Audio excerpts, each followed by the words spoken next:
किसी गांव में एक धनी सेठ रहता था।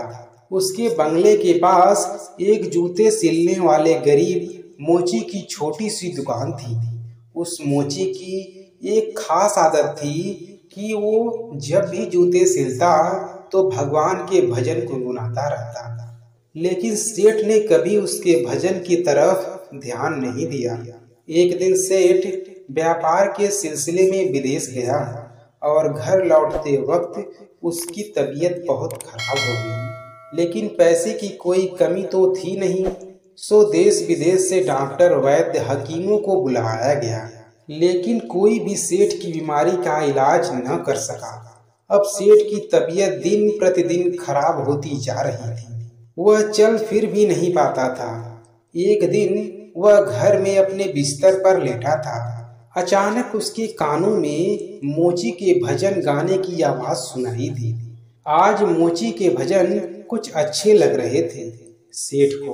कुछ ही देर में सेठ इतना मंत्रमुग्ध हो गया कि उसे ऐसा लगा जैसे वह साक्षात परमात्मा से मिलन कर रहा हो। मोची के भजन सेठ को उसकी बीमारी से दूर लेते जा रहे थे। कुछ देर के लिए सेठ भूल गया कि वह बीमार है। उसे अपार आनंद की प्राप्ति हुई। कुछ दिन तक यही सिलसिला चलता रहा। अब धीरे धीरे सेठ के स्वास्थ्य में सुधार आने लगा।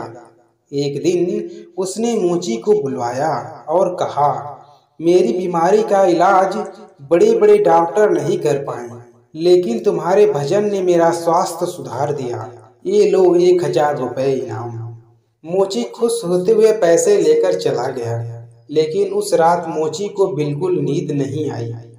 वो सारी रात यही सोचता रहा कि इतने सारे पैसे को कहाँ छुपा कर रखूं और इससे क्या क्या खरीदना है। इसी सोच की वजह से वो इतना परेशान हुआ कि अगले दिन काम पे नहीं जा पाया।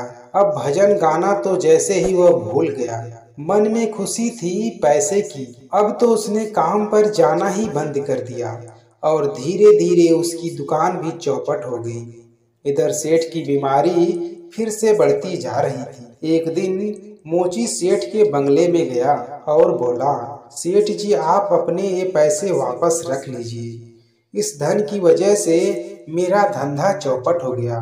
मैं भजन गाना ही भूल गया। इस धन ने तो मेरा परमात्मा से नाता ही तोड़वा दिया।